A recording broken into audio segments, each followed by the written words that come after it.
안녕하세요. 자, 오늘은 베니스에서의 죽음 세 번째 마지막으로 마무리하려고요. 정말 오랜만에 빈둥대다가 뭐 샛길로 빠져서 다른 책을 잠깐 읽기도 했는데요. 어쨌든 마무리해야겠죠. 베니스에서의 죽음. 오늘은 마지막 마무리를 하겠습니다. 초 켰어요. 초. 제 성우 동기 중에 연극 연출을 하는 친구가 있는데 이렇게 초를 좋아해요. 그 친구도 가톨릭 신자인데 초를 켜고 있는 걸 상당히 좋아하고 또 다른 사람한테 초 선물하는 것도 좋아하고, 저도 갑자기 초를 한번 켜보고 싶어서 켜봤어요. 조금 더 집중이 잘 되는 것 같기도 하고 그러네요. 이제 가을 10월에 곧 접어들고, 저번에 그 우려했던 그런 태풍도 물론 피해가 있긴 했지만 전역으로 퍼지지는 않았는데 그게 다행이라고 해야 할지 모르겠네요. 그러고 나서 상당히 날이 맑았어요. 하늘도 너무 맑고 정말 이제 가을이 오는구나 싶었는데, 이번 주말은 좀 더 공기가 또 탁해진다고 하네요. 아쉽고 안타깝게 정말 비현실적으로 굉장히 청명한 날이 계속 됐었는데, 그래서 자주 공원에도 나가고 이렇게 주변도 둘러보기도 하고 그랬었는데, 안타깝게 이번 주말은 조금 공원을 둘러보는 것보다는 실내에 있어야 하지 않을까. 아주 심각한 나쁨은 아니지만 잠시 공기 상태가 좀 안 좋더라고요. 어쨌든 또 가을만의 그런 화창한 날이 또 오겠죠. 그 푸르른 하늘을 볼 수 있겠죠. 자, 그래서 오늘은 베니스에서의 죽음 정말 이번엔 정말 마지막으로 마무리를 할 겁니다.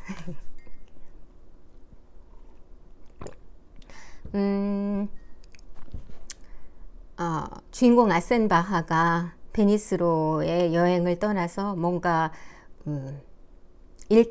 일탈이라고 하기에는 좀 그렇지만 그야말로 시민적이고 안정적이고 본보기가 될 만한 그런 생활, 틀에 박힌 생활 속에 있다가 뭔가 탈출하고 싶은 그런, 과거 어느 때도 아마 베니스에 온 적이 있었는데 그때 몸이 상당히 안 좋아서 다시 돌아갔던 그런 전적을 갖고 있는 이 주인공이 다시금 어떤 그 여행을 통해서 베니스에서의 어떤 자유로움 속에서 뭔가를 다시 회복하고 싶은, 자극을 받고 싶은 그런 욕구 때문에 온 것 같아요. 근데 그곳에 와서 한 소녀를 만나게 되죠. 보게 되죠. 너무나 아름다운 미소녀를 보면서 그 아름다움에 취해서 그 아름다움을 동경하고 사랑하게 되면서 자기도 모르게 계속 그 소년을 시선이 따라가게 되죠. 기다리게 되고. 근데 좀 이상한 분위기가 있습니다. 아마도 그것은 전염병을 예고하고 있는 것 같은데, 베니스에 전염병이 돌고 있다는 그런 심상치 않은 기류가 있었고, 이 아센바하는 그런 느낌 때문에 이번에도 또 떠나야 하지 않을까, 도로 다시 돌아가야 하지 않을까라는 마음을 가지고 그러려고 하다가 결국은 주저앉게 되죠. 이 소년을 보는 것이, 그 아름다움을 탐닉하고 보는 것이 진정 자기가 살아있다고 느끼기 때문에 저버릴 수가 없었던 거죠. 그래서 눌러앉고 맙니다. 그러면서 이제 마지막으로 치닫는 그런 상황이 전개될 것 같습니다. 자, 이제 마지막 특별한 내용은 이제 뭐 이미 다 스포라고 해야 될까? 다 뭐 결말은 이미 주어져 있는 거지만, 이 책에서 중요한 거는 늘 항시 아센바하가 시민성과 예술성, 어떤 감정적이고 감성적인 부분과 이성적인 부분에서 항상 뭔가 이렇게 방황하는 어느 한쪽에 치우치지 못하는 시민성의 발을 딛고 있지만 어떤 감수성이라든가 예술성이라든가 그런 것에 대한 동경은 항상 그쪽을 향하고 있는 거죠. 방향성은. 물론 그렇기 때문에 어떤 작가라는 창작도 할 수 있었지만 그럼에도 그 자신을 버텨주는 꼿꼿한 시민성이라는 것을 쥐고 거기서 어떤 잠깐 빌려오는 예술성과 감수성 그런 것들. 근데 그 잠깐의 그런 일탈은 더 이상 그 목마름을 채워주지 못하는 것 같아요. 이 주인공이. 그러니까 이런 약간의 그 위험천만한 상황에서도 결국에는 그 위험을 피해가지 않고 여기 눌러있게 되죠. 그 소년과의 그 보이지 않는 그 미묘한 그 눈빛, 그리고 서로가 알고 있는 나를 보고 있구나, 나를 보고 있는 것을 알아채고 있구나 하는 그런 설레임, 그런 속에서 늘 하루하루를 지나고 있습니다. 그때 어떤 긴장감과 어떤 그 감각적인 그 자극, 이런 것들이 계속 되고 있죠. 물론 문득문득의 위험을 감지했을 때에 또한 그 위험 때문에 어떤 두려움이 생기기도 하지만 항상 그것과의 싸움인 것 같아요. 삶이 또 그런 것이고. 이제 남은 이야기 너무 잔소리가 심했죠. 네, 계속 이제 낭독하겠습니다. 아센바하와 타초 사이에는 필연적으로 모종의 관계와 친교가 생기지 않을 수 없었다. 그리고 나이가 많은 쪽 남자는 자신의 관심과 주시에 대한 반응이 전혀 없는 건 아님을 가슴이 찡해 오는 기쁨을 느끼며 확인할 수 있었다. 예를 들자면 아침에 그 아름다운 소년이 해변에 나타날 때 이제 더 이상 오두막 뒤편에 있는 판자다리를 사용하지 않는 것이 그것이었다. 소년은 이제 앞쪽 길을 통해 모래사장을 가로질러 아센바하가 있는 곳 옆으로 지나갔다. 그리고 이따금씩 필요 이상으로 그의 곁에 바싹 붙어서 지나가면서 그의 탁자와 책상을 거의 스치듯 하며 자기네들의 오두막으로 천천히 걸어가곤 했는데, 이 아름다운 소년이 무엇 때문에 이렇게 한단 말인가? 보다 초월적인 감정을 지닌 사람이 풍기는 사로잡는 매력이 그의 섬약하고도 무심한 상대방한테 이런 식으로나마 작용을 한 것일까? 아센바하는 날마다 타치오가 나타나길 기다렸다. 그러다가 타치오가 나타나면 바쁜 척하며 일부러 아름다운 소년이 지나가는데 별로 주의를 하지 않는 것처럼 해보였다. 그렇지만 어떤 때는 눈을 흘끔 뜨고 쳐다보다가 그들의 눈이 서로 마주치기도 했다. 그런 일이 일어나면 그들 두 사람은 아주 진지해졌다. 모종의 서로가 알고 있음을 나타내는 부분이죠. 어쨌든 관심이라는 거, 동경이라는 거, 그러면서도 그것이 들킬까봐 전전긍긍하면서 아닌 척하는 것. 굉장히 유치할 수도 있는 거지만 그게 사람인 것 같습니다.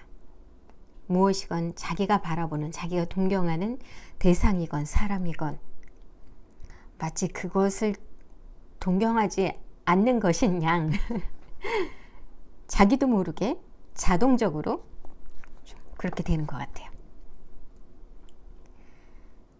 나이든 쪽의 교양 있고 위험 있는 표정 속에서는 내면의 동요가 전혀 드러나지 않았다. 하지만 타초의 눈에는 탐색의 기미와 생각에 잠기는 듯한 의구심이 엿보였다. 그 아이의 발걸음에는 머뭇거림이 나타났다. 그러면서 그 아이는 땅을 바라보다가 다시 눈을 들면서 사랑스럽게 쳐다보는 것이었다. 소년이 지나가고 난 뒤 그 태도에서는 단지 몸에 밴 교육 때문에 몸을 돌리지 못하는 듯한 기미가 엿보였다. 그러던 어느 날 저녁 한 번은 이례적인 일이 일어났다. 만찬 때에 가정교사까지 포함해서 폴란드인 남매들이 대형 식당에 나타나지 않았다. 그는 야회복에 밀짚 모자를 쓴 채 식탁 있는 데로 가서 몹시 불안해하며 그들이 있을 만한 곳을 찾아보았다. 호텔 앞쪽이며 테라스 발치를 돌아다니기도 했다. 그러다가 갑자기 그는 수녀를 닮은 자매들이 가정교사를 동반하고 등장하는 것을, 그리고 그들 뒤에 4걸음 정도 뒤처져서 타치오가 가로등 불빛을 받으며 등장하는 모습을 발견하게 되었다. 그들은 분명 어떤 연유로 시내에서 식사를 하고 잔교로부터 막 돌아오는 참인 듯했다. 바다 위에서는 아마도 약간 서늘했던 모양이었다. 말이란 감각적인 아름다움을 찬미할 수만 있을 뿐 재현할 수는 없다는 것을 통감했다. 그는 소년의 귀한 출연을 미리 보지 못했었다. 그 소년은 예기치 않게 왔다. 아센바하는 자기 표정을 가다듬고 품위를 지킬 시간적 여유가 없었다. 그의 시선이 보이지 않아 아쉬워하던 소년의 시선과 마주쳤을 때 기쁨과 놀라움 그리고 경탄이 분명 그 안에 어려 있었을 것이다. 그리고 그 순간 타치오가 미소를 짓는, 그를 바라보고 미소를 짓는 일이 일어났던 것이다. 말을 걸듯이 친근하고 사랑스럽게 그리고 숨김없이 입술로 미소를 지어 보였는데 이 순간에야 비로소 입술이 살며시 벌어졌다. 그것은 자기 모습이 반영되는 물 위로 몸을 숙이는 나르시스의 미소요. 자기 자신의 영상을 향해 팔을 뻗는 저 오묘하고 매혹적이며 매혹을 당한 미소였다. 그것은 아주 조금 일그러진 미소였는데 자기 그림자의 아리따운 입술에 키스를 하려고 시도해봤자 그럴 수 있는 가망이 없기 때문에 일그러진, 요염하고 호기심에 들떠 있으면서도 약간은 고통스러워하는, 매혹된 동시에 매혹시키는 미소였다. 그 미소를 받은 사람은 마치 어떤 숙명적인 선물이라도 받은 것처럼 그 선물을 가지고 황급히 그 자리를 떠나갔다. 그는 몹시 충격을 받아서 테라스와 앞들의 불빛으로부터 도망치지 않을 수 없었고 걸음을 재촉하여 뒤쪽 공원의 어둠을 찾아갔다. 묘하게 화가 나면서도 애정 어린 경고의 소리가 그의 입에서 새어나왔다. 넌 그런 식으로 미소 지어서는 안 된다. 듣거라. 아무에게도 그렇게 웃어 보여서는 안 된다. 그는 벤치에 풀썩 주저앉아 제정신을 잃은 채 식물들이 뿜어내는 밤의 향기를 들이마셨다. 그는 등을 기댄 채 팔을 축 늘어뜨리고 압도된 꼴을 하고서 그리고 여러 번 지나가는 전율을 느끼면서 동경의 변함없는 상투어를 속삭였다. 이 경우에 용인될 수 없고 망발과 죄악에 가깝고 우스꽝스럽지만 그래도 신성하고 이 경우에도 역시 위험 있는 그 동경의 상투어를. 널 사랑해. 널 사랑해. 상투어. 상투어인데 달리 다른 말로 대변할 수 있는 말이 없는 말이죠. 널 사랑해. 자, 다음 5장입니다. 마지막 장, 이제 5장. 리도에서 체류한 지 4주째가 되어 구스타프 폰 에센바하는 바깥 세상에 관한 몇 가지 좋지 않은 기미를 감지했다. 첫째로, 그가 보기에 시즌이 한창이 되어가는데도 그가 묵고 있는 호텔의 손님 수가 증가하는 것이 아니라 오히려 감소하고 있는 것 같았다. 특히 독일어는 그의 주위에서 씨가 마른 것처럼 들리지도 않더니 마침내는 식사할 때나 해변에서 단지 낯선 말소리만 그의 귀에 들려왔던 것이다. 그러던 어느 날, 이제는 자주 드나들던 이발소에서 대화 도중에 그를 의아하게 만드는 말 한마디를 듣게 되었다. 이발사는 호텔에 잠시 머무르다가 방금 떠나버린 어느 독일인 가족에 관해 언급을 하고는 수다와 아첨을 떨면서 덧붙여 말했다. 선생님께서는 그냥 머물러 계시는군요. 선생님은 전염병이 겁나지 않으신가 봐요. 아센바하는 그를 쳐다보았다. 전염병이라니? 하고 그는 되물었다. 수다쟁이 남자는 입을 다물었다. 그러고는 바쁜 듯이 움직이며 질문을 못 들은 채 했다. 질문이 더 집요해지자 그 남자는 자기는 아무것도 모른다고 변명하며 당황한 나머지 말이 많아지면서 화제를 바꾸려 했다. 그게 정오의 일이었다. 오후에 아센바하는 바람이 자고 태양이 장렬하고 있는 중에 베니스로 가는 배를 탔다. 왜냐하면 폴란드인 남매들을 따라가고자 하는 열렬한 소망이 그를 부추겼기 때문이다.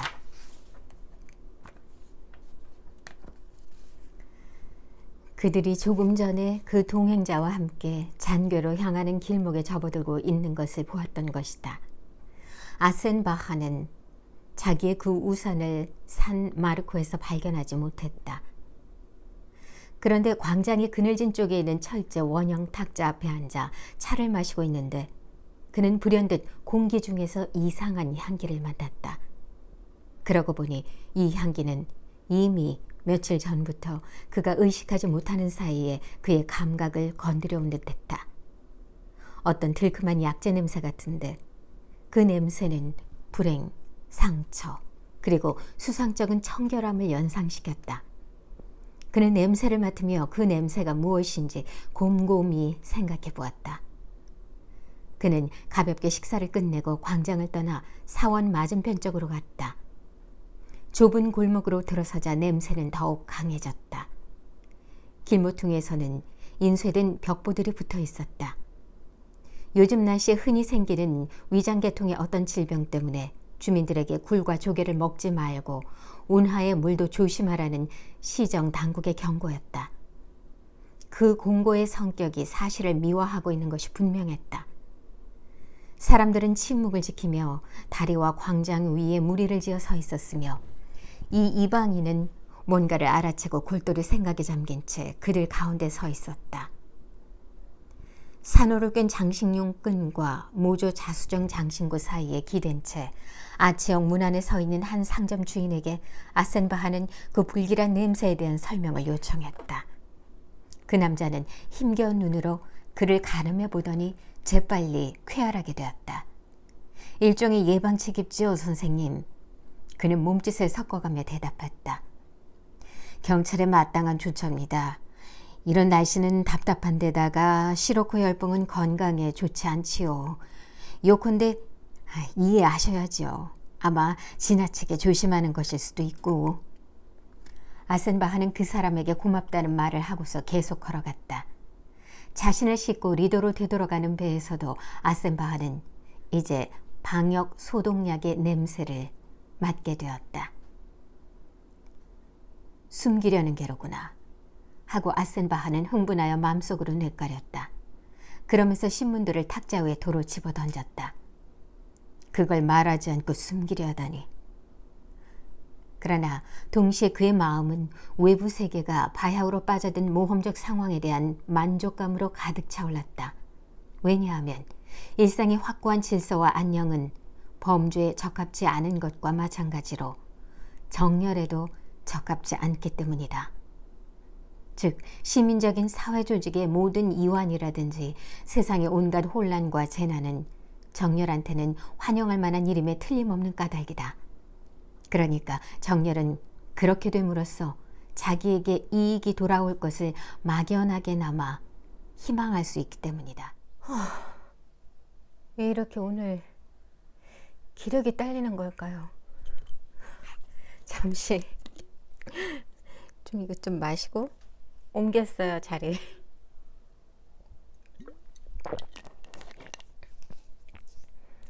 해가 져서 기력이 딸리나? 저도 모르겠습니다. 왜 그런지. 예, 자리를 옮겨서 이곳에서 다시 읽도록 하겠습니다. 낭독을.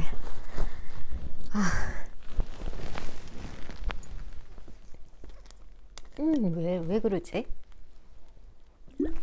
네, 그럴 때 있잖아요. 한참 팔팔할 때는 팔팔한 뭐 20대 적어도 30대 중반까지는 안 그렇지만 이렇게 중년이 되면은 뭐 저만 그런 게 아닐 거라고 위안을 그냥 해봅니다. 기운이 빠질 때가 있죠. 이게 뭐 특히나 더 피곤하고 이렇게 당이 딸린다고 할 때가 뭐 오늘이 그런 날인가 봅니다. 자, 아까 어디까지 읽었더라? 자, 다음. 아센바하는 베니스의 더러운 골목길에서 당국이 이를 얼버무리기식으로 처리한 것에 대해 은밀한 만족감을 느꼈다. 그 자신의 가장 내밀한 비밀과 융화된 이 도시의 사악한 비밀, 그 비밀을 지키는 것은 그에게도 역시 매우 중요한 관심거리였다. 왜냐하면 사랑에 빠진 아센바하는 혹시 타치오가 떠나버릴 수도 있다는 사실 이외에는 아무것도 걱정하지 않았기 때문이었다. 만일 그런 일이 일어난다면 자기가 더 이상 살아갈 수 없을 거라는 사실을 인식하고도 그는 별로 놀라지도 않았다. 그는 근래의 아름다운 소년을 가까이 두고 지켜볼 수 있는 것을 일상의 흐름과 행운의 덕으로만 돌리고 만족하고 있을 수가 없었다. 그는 소년을 뒤쫓아다니기도 하고 추적하기도 했다. 일요일에 폴란드인들은 해변에 한 번도 나타나지 않았다. 그는 그들이 예배에 참석하러 산 마르코 광장으로 갔을 거라고 짐작하고 서둘러 거기로 갔다. 그리고 광장의 이글대는 열기 속을 빠져나와 성전의 가물거리는 황금빛 어둠 속으로 들어가면서 그는 기도용 책상 위에 몸을 숙인 채 예배를 드리고 있는 그 그리운 사람을 발견했다. 그리고 맨 뒤쪽 금이 간 모자이크 바닥 위에 섰다. 무릎을 꿇은 채 중얼거리며 성호를 긋고 있는 사람들 한가운데서 동양적인 사원의 절제된 화려함이 그의 감각을 온통 짓눌렀다. 앞쪽에서는 화려한 장식을 한 승려가 걸어다니며 무슨 일인가를 하기도 하고 노래를 부르기도 했다. 향이 피어올라 제단 촛불의 힘없는 불꽃을 흐릿하게 감쌌다. 아련하고 들큼한 재물의 향기 속에는 어떤 냄새가, 즉 병든 도시의 냄새가 약간 섞여 있는 듯했다. 아센바하는 흐릿함과 반짝이는 불꽃 사이로 아름다운 소년이 저 앞쪽에서 고개를 뒤로 돌린 채 그를 찾거나 보고 있는 것을 알게 되었다. 그 왠지 모른 설렘을 느끼게 되네요. 아센바 입장이었으면 정말 대단한 자극이죠, 이건. 굿이 사람들이 열린 정문 입구를 지나 비둘기가 떼져 있는 환한 광장으로 물밀듯 몰려나왔다. 그때 매혹당한 아센바하는 현관 앞 공간이 보이지 않는 곳에 몸을 숨기고 몰래 훔쳐보았다. 폴란드인들이 교회를 떠나는 걸 지켜보고 남매들이 격식을 차려 그들의 어머니와 작별 인사를 하는 광경과 그녀가 되돌아가려고 작은 광장 쪽으로 몸을 돌리는 것을 바라보았다. 그리고 아름다운 소년과 수녀 같은 누나들과 가정교사가 오른쪽으로 해서 시계탑 아래 성문을 통과하여 자파상 거리 쪽으로 접어드는 것을 확인하였다. 그는 그들이 어느 정도 앞서가도록 내버려둔 다음 그들을 따라갔다. 베니스 시가를 두루 산책하는 그들을 남몰래 뒤따라갔던 것이다. 그들이 잠시 머뭇거리고 있으면 그도 멈춰서지 않을 수 없었고 그들이 되돌아와 지나갈 때는 음식점이나 뜰 안으로 급히 피해 들어갔다. 그런데 그는 그들을 놓쳐버렸다. 열이 나고 지칠 대로 지쳐 그는 다리 위에서나 더러운 뒷골목에서 그들을 찾았다. 그러다가 비껴갈 수 없는 좁은 통로에서 벼랑간 그들과 맞닥뜨리게 되면 지독한 고통의 순간을 참고 견뎌야 했다. 그렇다고 그가 괴로워했다고는 말할 수 없다. 그의 머리와 가슴은 도취되어 있었다. 그의 발걸음은 인간의 이성과 위험을 자기 발 아래로 꿇어앉히려는 것을 즐거움으로 여기는 악령의 지시를 따르고 있었다. 와, 악령의 지시를 따른다. 강렬한 표현. 그만큼 거부할 수 없는 힘. 뭔가에 홀린 듯한. 네. 그리고 나서 타치오와 그 일행은 어디선가 곤돌라를 탔다. 그들이 배를 타는 동안 튀어나온 분수 곁에 몸을 숨기고 있던 아센바하는 그들이 물가를 떠나자마자 곧바로 그들과 똑같은 행동을 했다. 그는 다급하게 목소리를 낮춰 말하면서 사공에게 넉넉한 웃돈을 약속했다. 그러고는 방금 전에 저쪽 모퉁이를 돌아간 곤돌라를 적당한 거리를 두고 눈에 띄지 않게 따라가 달라고 부탁했다. 그랬더니 기회를 꾸미려는 사람의 교활한 제안이라도 받은 양, 그 사람은 그에게 똑같은 말투로 그러겠다고 약속했다. 그가 원하는 대로 성심성의껏 맡은 일을 수행하겠다고 했다. 그때 아센바하의 마음은 설레었다. 그렇게 하여 그는 부드러운 까만색 쿠션에 기댄 채 물 위로 미끄러져 갔다.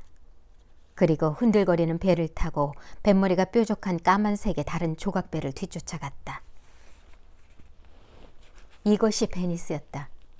아첨을 잘하는 믿기 어려운 미녀와도 같은 도시. 어쩌면 동화 같고 어쩌면 나그네를 유혹하는 함정 같은 도시. 이 도시에 썩어가는 공기 중에서 한때 예술이 향락적으로 번성했던 것이다. 이 도시는 자장가를 불러주며 유혹하는 멜로디를 음악가들에게 주었던 것이다. 모험을 하고 있는 아센바하에게도 왠지 눈이 그와 같은 풍성함을 보고 있는 것 같고 귀가 그와 같은 멜로디를 듣고 있는 듯한 기분이 들었다. 혼란스러워진 아센바하는 자기 감정에 불을 지른 그 대상을 끊임없이 뒤쫓아가는 것만 생각했다. 그리고 그 소년이 없으면 그에 관해 꿈꾸고 연인들이 하는 대로 그의 단순한 그림자에도 애정이 가득 담긴 말들을 하는 것, 그것 이외에는 아무것도 알지 못하고 알려고 하지도 않았다. 고독, 낯섦, 그리고 노년의 깊은 도취에서 오는 행복감은 그를 고무시키고 그로 하여금 지극히 놀라운 행동을 아무 주저없이 얼굴을 붉히지도 않고 하도록 설득했다. 도대체 어떻게 그런 일이 일어난 건지. 그는 저녁 늦게 베니스에서 돌아오는 길에 호텔 2층에 있는 아름다운 소년의 방문 곁에 멈춰섰다. 완전히 도취되어 이마를 문 손잡이에 기대고는 거기서 한참 동안이나 떠날 줄을 몰랐다. 그런 정신 나간 듯한 상태에서 누군가에게 발각되어 곤욕을 치르게 될지도 모르는 위험을 무릅쓰고 말이다. 여기서도 상당히 그 어떤 꼿꼿함과 시민성과 어떤 규율, 규칙, 뭐라고 할까요? 이렇게 좀 위험하지 않은 정돈된 그런 거에 철저하게 따른 사람일수록 오히려 더 어떤 유혹, 언제든 유혹에 넘어갈 준비가 되어 있단 말이 있죠. 그만큼 자기 절제를 많이 할수록 자기도 모르는 사이에 어떤 결정적인 자극이, 정말 거부할 수 없는 자극이 왔을 때는 더욱 크게 흔들리고 더욱 그거에 몰입돼서 빠지게 된다는 얘기죠. 제가 맨 첫 번에 베니스의 죽음을 낭독을 처음에 시작했던 그 편에서도 헤어질 결심 영화를 보고 나서 이것과 같이 얘기를 했었잖아요. 거기서 나오는 박해일도 이 주인공하고 어느 일맥상통하는 것 같아요. 그만큼 어떤 자극에 빠지기 시작하면 더 크게 흔들린다는 게 거기서도 보여지죠. 자기도 모르는 집착, 아닌 듯 하면서도. 여기도 아마 그 아센바하도 어떻게 보면 사람이 갖고 있는 하나의 전형일 수도 있을 것 같아요. 그렇긴 해도 마음이 가라앉고 의식이 반쯤 깨어나는 순간이 없지는 않았다. 그러면 그는 몹시 당황하여 어떻게 된 거지? 라고 마음속으로 생각했다. 대체 어떻게 된 거야?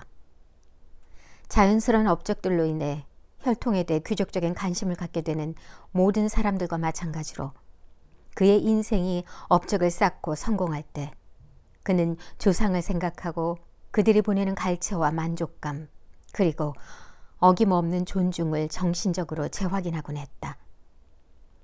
그는 지금 여기서도 그들에 대해 생각했다.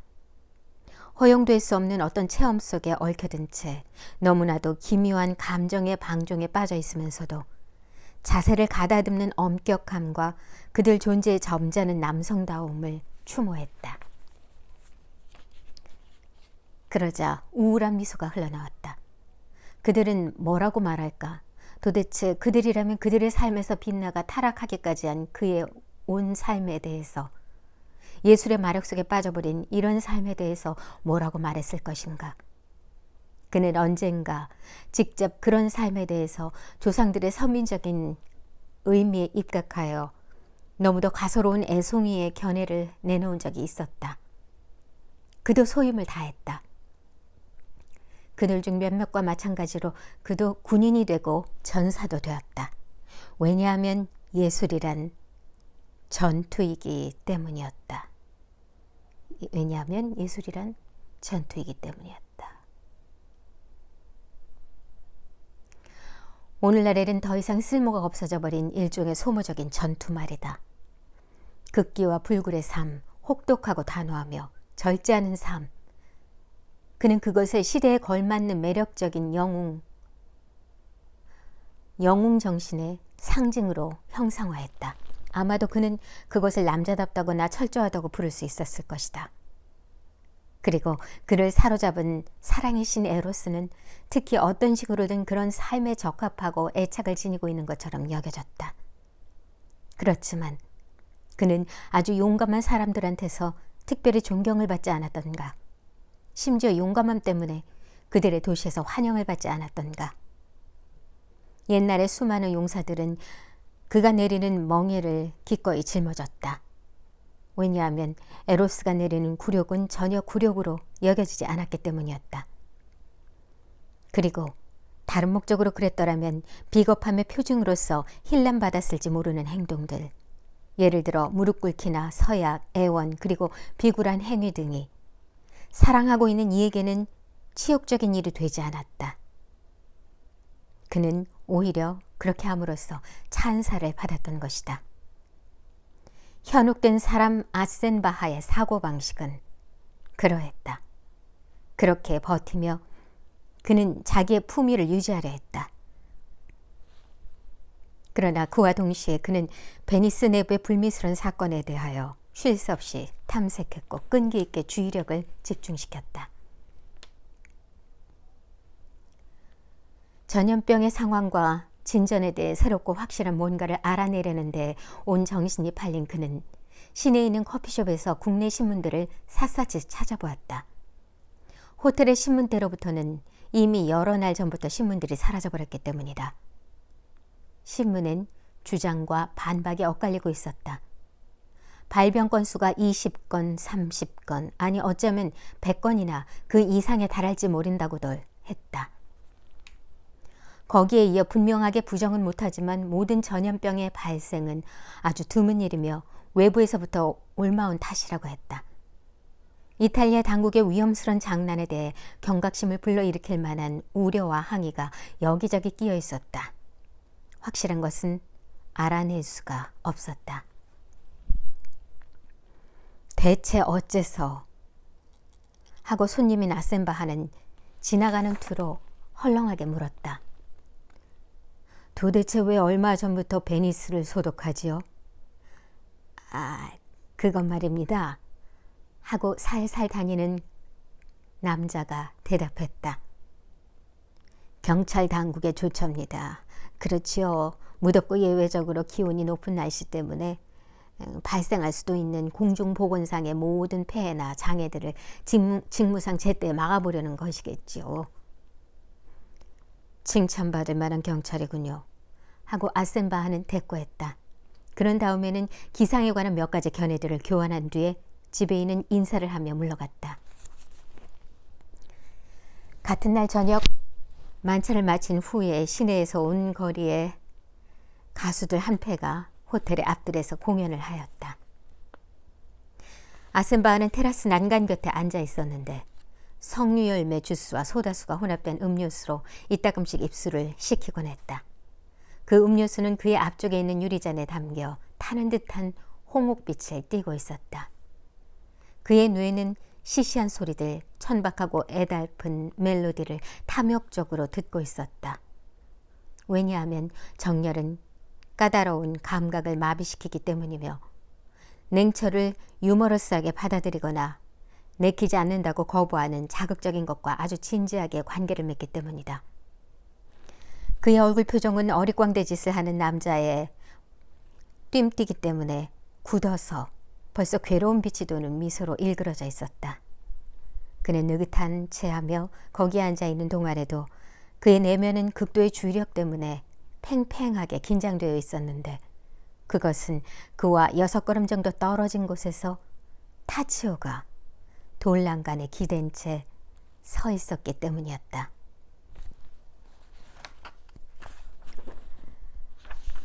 타치오는 만찬 때 이따금씩 입고 나는 허리띠를 매는 하얀색 정장을 입고 피할 수 없는 타고난 우아함을 드러내며 그곳에 서 있었다.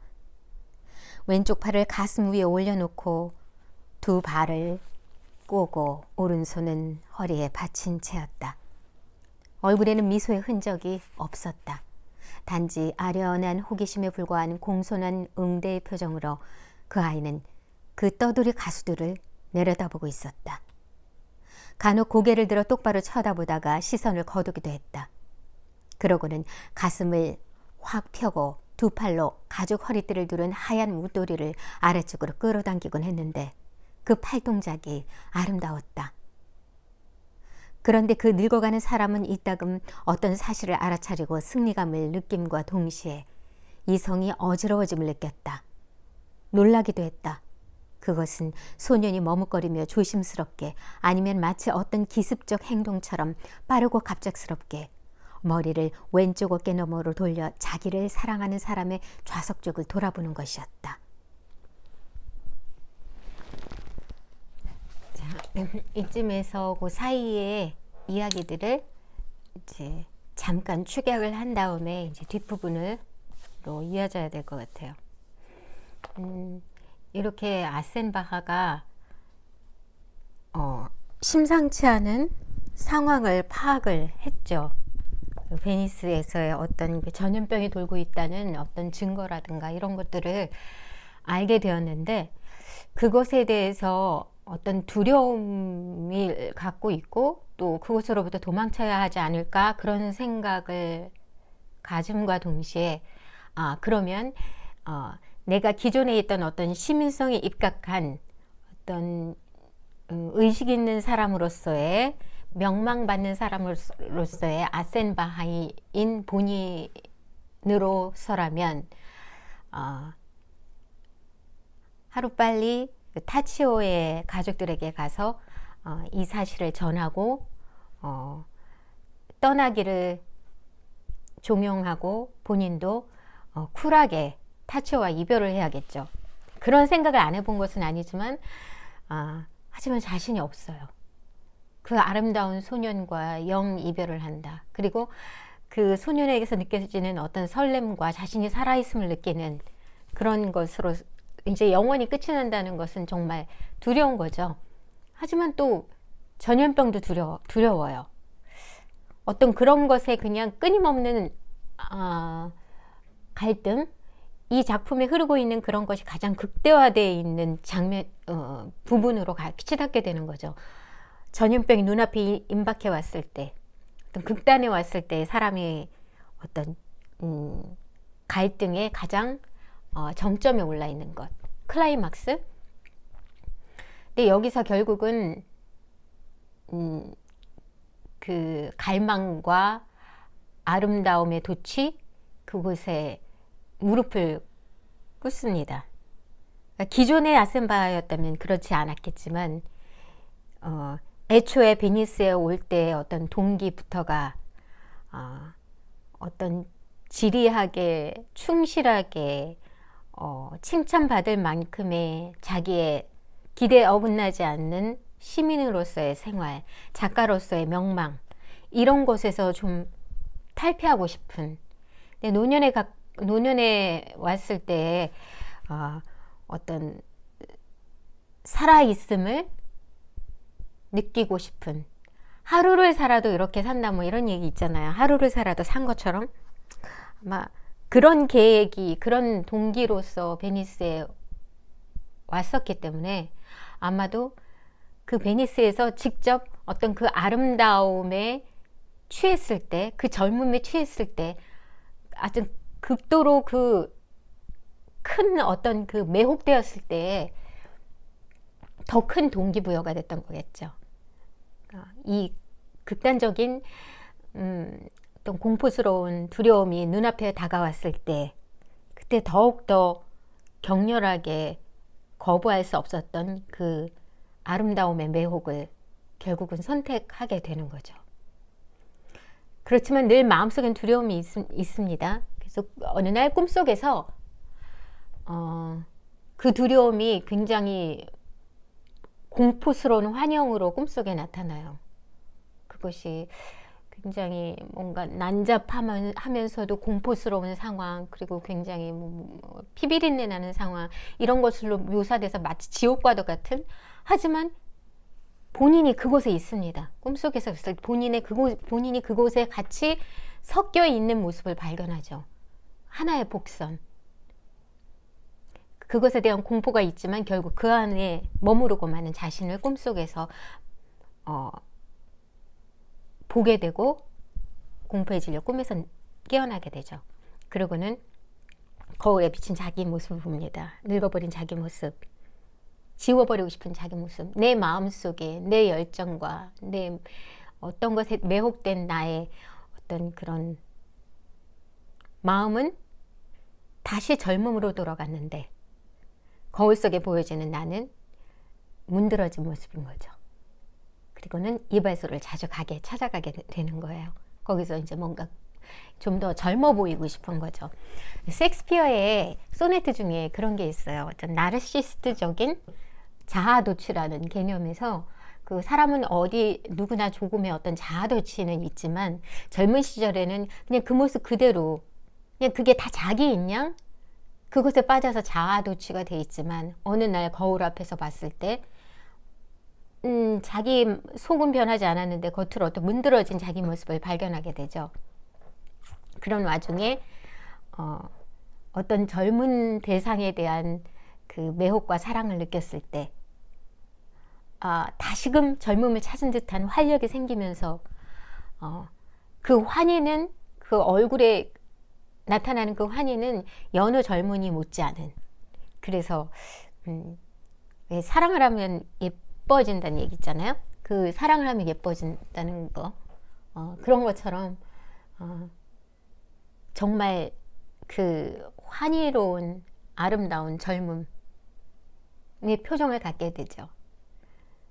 하지만 정작 본인 자체의 그 외형의 모습은 그것이 아니고, 하지만 그 젊은이를 사랑함으로써, 젊은이의 매혹됨으로써 그 젊은이의 그 젊음과 젊은 시절을 사랑하면서, 그 전체를 사랑하면서 자기 남은 삶까지도 젊음으로 채색을 하는 그 부분에 그런 게 나와요. 이러한 자기 사랑은 너무나도 죄스러운 잘못이지만 내가 나에 매혹될 때 나는 당신에게 매혹되는 것입니다. 결국 당신을 사랑하게 됨으로써 나 또한 그 사랑하고 있는 나의 모습에 환희로워진다, 매혹된다. 나는 내 늙어버린 세월을 당신의 아름다운 젊은 날들로 채색합니다.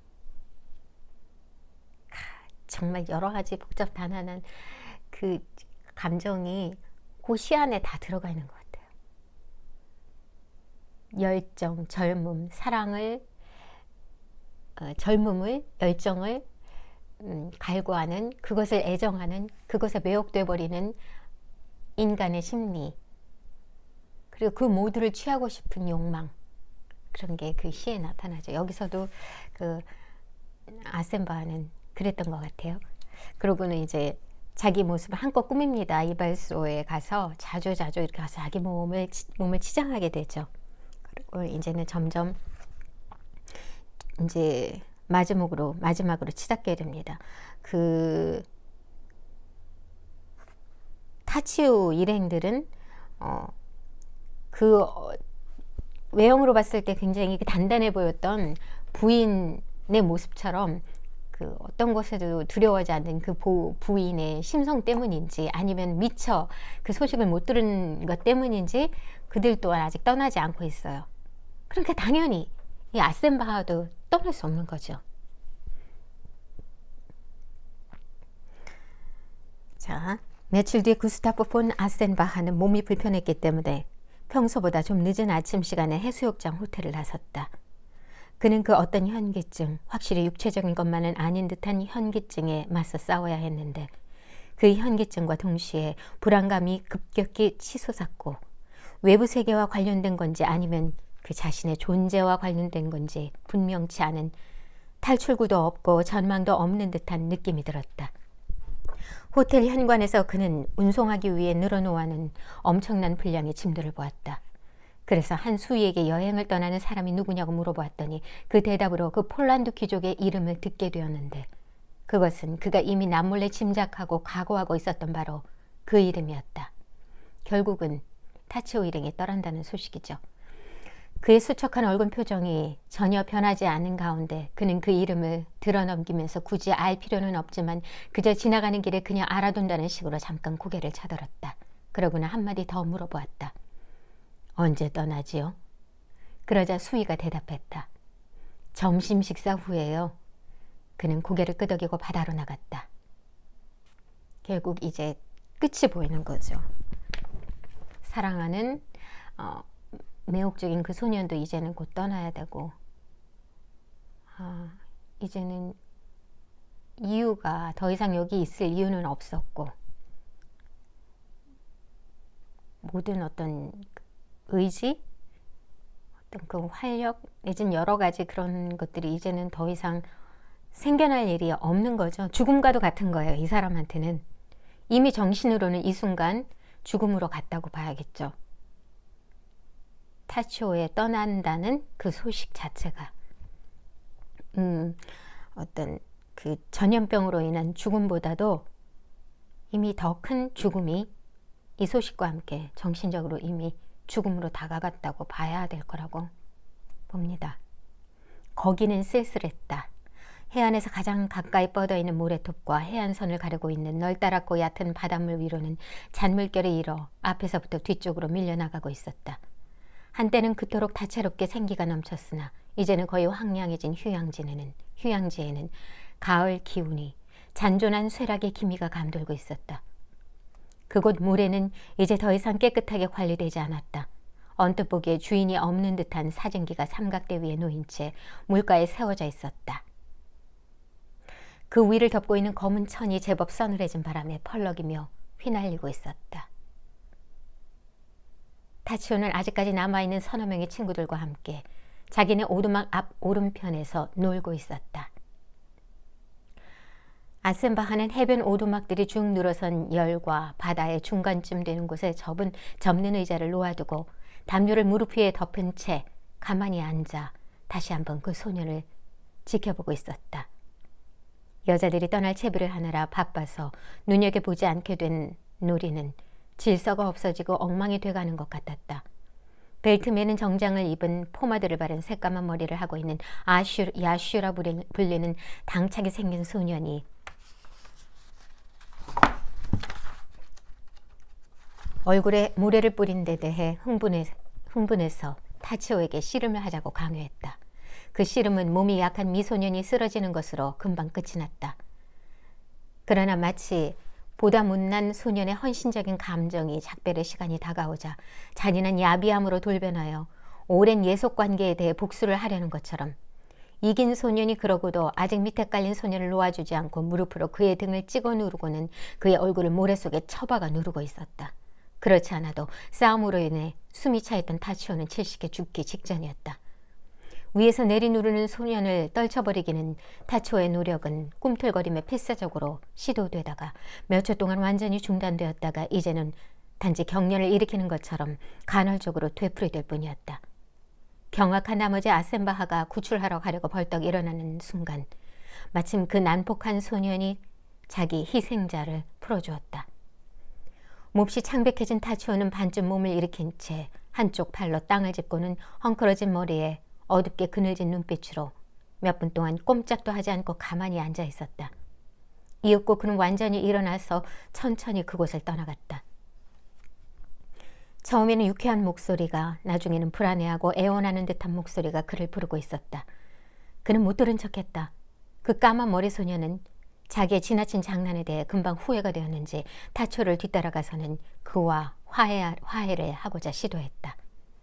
타초는 어깨짓으로 그를 뿌리쳐버렸다. 타초는 비스듬하게 아래쪽으로 내려가 물가로 걸어갔다. 그 아이는 맨발이었고 빨간 리본이 달린 줄무늬 아마직 정장을 입고 있었다. 물가에서 타치오는 잠시 머무르면서 고개를 숙인 채 발끝으로 젖은 모래에다가 형상들을 그리고 있었다. 그런 다음 가장 깊은 지점이라고 해야 무릎까지도 물이 닿지 않는 얕은 바닷물 속으로 걸어 들어갔다. 아주 천천히 앞으로 나가면서 그는 얕은 바다를 가로질러서 모래톱에 이르렀다. 그리고 거기서 잠시 가만히 서 있더니 광활한 바다를 향해 얼굴을 돌렸다. 그러고는 바로 그 지점에서 좁고 길다랗게 뻗은 모래톱 바닥의 왼쪽 방향으로 천천히 걷기 시작했다. 그 아이는 넓다랗고 평평한 바닷물로 인해 육지로부터 분리되고 오만한 기분 때문에 친구들과 떨어져서 혼자 거닐고 있었다. 그것은 몹시 고독하고 세상과는 아무런 연관성이 없는 듯한 모습이었다. 그는 머리카락을 휘날리며 저 바깥쪽 바닷속을, 바람 속을 걷고 있었다. 그의 앞에는 끝이 보이지 않는 안개 낀 바다가 펼쳐져 있었다. 다시 한번 그는 전망을 살펴보려고 멈춰섰다. 그러다가 갑자기 무슨 생각이라도 떠오른 양, 혹은 무슨 자극이라도 받은 것처럼 그는 손을 허리에 짚고는 원래 자세로부터 상체를 우아하게 회전시키면서 몸을 돌렸다. 그러고는 어깨너머로 해변 쪽을 바라보았다. 거기에는 소년을 지켜보던 그 남자가 전과 마찬가지로 앉아 있었다. 그 남자의 그 흐릿한 시선이 경계를 넘어와 그의 시선과 처음 마주쳤을 때와 마찬가지로 그 남자가 앉아 있었다. 그의 고개는 의자 등받이에 기댄 채 저 멀리에서 걸어다니고 있던 소년의 움직임을 천천히 좇고 있었다. 이제 그 고개가 들렸다. 말하자면 그는 소년의 시선을 맞이하기 위해서 고개를 든 것 같았다. 그런데 그 고개가 가슴 위로 툭 떨어져서 그의 두 눈이 아래쪽에서 쳐다보는 꼴이 되어버렸고 그의 얼굴에 긴장이 풀리고 깊은 잠 속에서 무슨 생각에 침잠해 있는 듯한 표정을 띠게 되었다. 그러나 그에게는 마치 그 창백하고 사랑스러운 영혼의 인도자가 저기 멀리 바다 바깥에서 그에게 미소를 짓고 그에게 눈짓을 보내는 것 같은 생각이 들었다.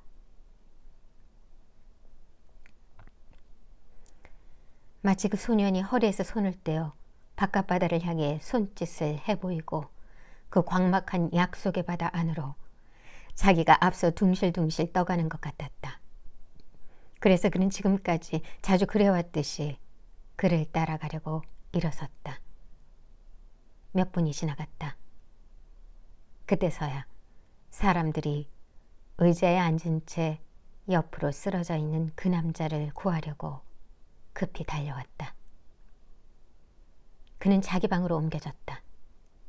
그리고 바로 그날이 채 저물기도 전에 세상 사람들은 충격을 금치 못하면서 존경하는 그 시인의 죽음에 관한 소식을 듣게 되었다. 자, 이렇게 아셈바의 죽음으로 끝을 맺습니다. 약속의 바다라는 얘기가 나오죠. 약속의 바다, 어떤 약속일까요? 어떤 약속일까? 토마스 만은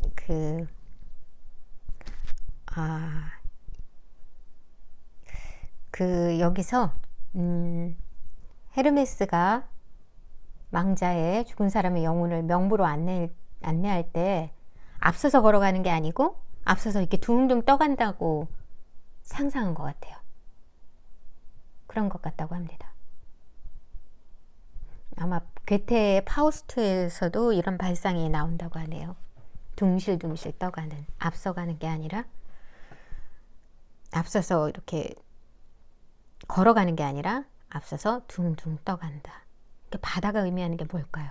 약속의 바다라는 것은 무엇일까요? 약속의 바다.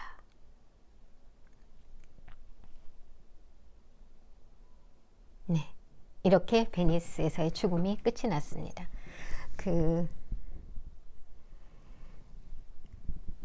헤어질 결심에서의 바닷가에서의 안개 낀 곳에서의 그 주인공 탕웨이의 죽음, 그리고 베니스에서의 죽음의 바닷가에서의 그 주인공의 죽음, 그 소녀를 바라보면서 죽죠. 안개 낀 바닷가에서 소년을 바라보면서 마지막의 순간에, 삶의 마지막 순간까지 그 아름다움을 탐닉하며 그 매혹되어진 대상을 보면서 죽어가는, 어쩌면 육신은 지금 죽었지만 아까도 말했던 것처럼 그 소년이 떠나간다는 것을 감지했을 때 그때 이미 아마 이 사람은 정신적으로, 영혼적으로 이미 죽었던 게 아닌가. 그러면서 물리적으로 따라온 게 바로 이 몸의 죽음이었고, 그 몸의 죽음은 물론 그런 어떤 자기도 모르게 전염병이 들었을 수도 있지만, 글쎄요, 모든 게 응집되어진 정신과 육체가, 모든 것이 이제 끝을 향해 간 거죠. 마지막까지 이 토마스만은 이 얘기 속에서도 어떤 이성과 감성, 시민성과 어떤 그런 자유로운 예술가의 기질, 이런 것 속에서 죽음에까지도 어떤 그 결론을 내리지 못한 채 방황하는 인간상을 그대로 보여주는 거 있는 것 같아요. 네, 이렇게 해서 끝이 났습니다. 뭐 이렇게 줄거리상에 이렇게 막 펼쳐지게 뭐 이렇게 막 얘기가 막 진행되는 게 특별한 건 없었기 때문에 뭐 그렇긴 한데, 너무 길어지는 것 같아서 중간에 이제 어떤 잠깐 축약은 했고요. 축약한다고 했어도 참 많이 길어져서 어렵게 끝이 나긴 했네요. 이제부터는 이제 제가 어떤 책을 선택해서 읽을 때는 되도록이면은 이렇게 그냥 어느 부분을 낭독하는 것도 있겠지만, 이런 이야기가 있는 소설의 경우에는 되도록이면 이렇게 좀 요약을 해서 이렇게 전달을 하고, 그리고 부분 읽어야 될 것 같아요. 이것도 시행착오라고 생각합니다. 시행착오였죠. 나름의 시행착오. 네. 자, 이제 조금 있으면은 바깥 양반이 오신다고 하네요. 바깥 양반이 오면 저녁을 챙겨주고 강아지 밥도 주고, 저는 간다는 게 뭘 요기를 했으니까. 또 밤이 되면 아들이 올 거고요. 아유, 이렇게 계속 자리로 옮겨가기도 하고 모습도 변하고 중간중간 끊겨가지고 좀 지루하지 않지 않나요? 오히려 지루하지 않은 수도 있을 것 같아요. 이렇게 조금 뭔가 변화가 있으면. 일부러 그런 건 아니었지만 어찌 하다 보니까 그렇게 됐는데, 네, 그렇게 됐습니다. 자, 다음에 또 어떤 얘기를 찾아볼까? 영성의 책도 괜찮을 것 같은데 한번 찾아보고 다시 여러분한테 읽어드릴게요. 뭐가 될지 모르겠어요. 네, 편한 밤 되시고요. 구독, 좋아요를 가능하면 눌러주세요. 뭐 그냥 같이 재미있게 읽어가는 거긴 하지만 그래도 힘을 실어주는 그런 의미에서 네, 구독, 좋아요 부탁드립니다. 네, 편안한 밤 되세요. 다음에 또 뵙겠습니다. 저는 가서 저녁 챙겨야겠어요. 이제 올 시간이 다 돼서요.